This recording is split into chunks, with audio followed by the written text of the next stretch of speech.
Bonjour et bienvenue dans ce tutoriel, dans cette vidéo. Voilà, le but de ces vidéos, une série de vidéos, sera donc d'étudier un système mécanique. Et donc sans plus tarder, nous sommes sur SolidWorks. Nous allons donc sur le système. Et voilà donc notre système.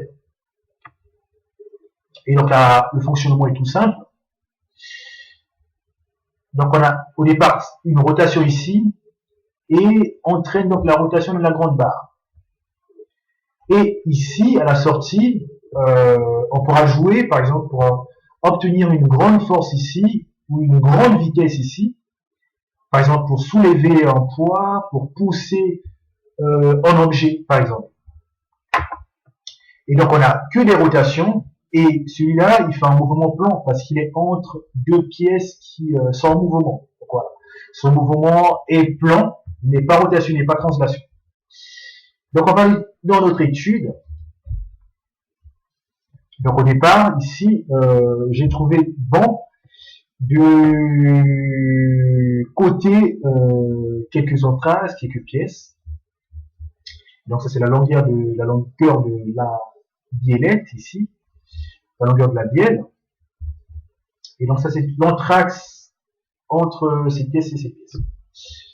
Alors, il est important quand même de savoir l'angle, en tout cas un angle pour calculer d'autres angles. Mais dans notre cas, il est important de savoir cet angle-là.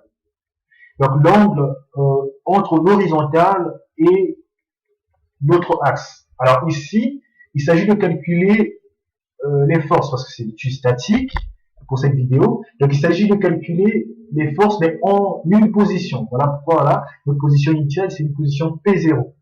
Et il faut le savoir.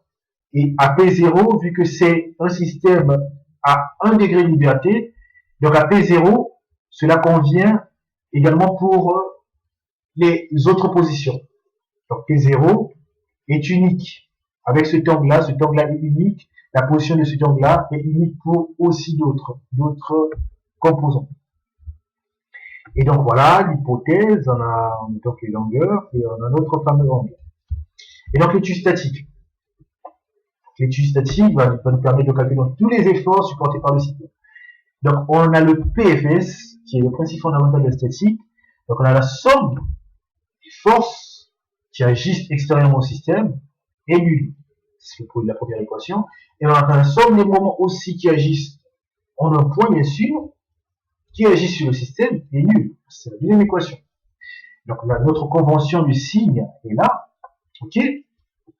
Et donc, on va commencer par la première équation. La première équation, on a la somme des forces qui agissent sur le système, extérieures qui agissent sur le système est nulle. Et donc, on a la projection. La projection ici va nous permettre d'avoir l'orientation, en fait, des forces par rapport à leur valeur analytique. Et donc, on a FC qui est positif, FD qui est négatif, FE qui est négatif par rapport à l'orientation. Et donc, on a FD qui est le poids de notre barre CE. OK? Et donc, on va tirer FE qui va tout simplement faire moins 8 plus FC. Alors, pourquoi moins 8? Alors, 8, c'est la valeur de FD. Mais pourquoi 8? C'est la valeur du poids. Alors, au départ, la masse, il est à 800 grammes. Multiplié par la pesanteur, il fera donc 8 newtons par kilogramme. Voilà. Et donc, voilà, on a une équation hyperstatique. Donc, on a deux inconnus. Une équation, deux inconnus. Donc, il faut trouver solution ailleurs. Et donc, voilà, on va dans la deuxième équation, qui est l'équation des moments. On reprend donc l'équation des moments. Et ici, on va juste annuler le moment d'une force par rapport à son point d'application immédiat.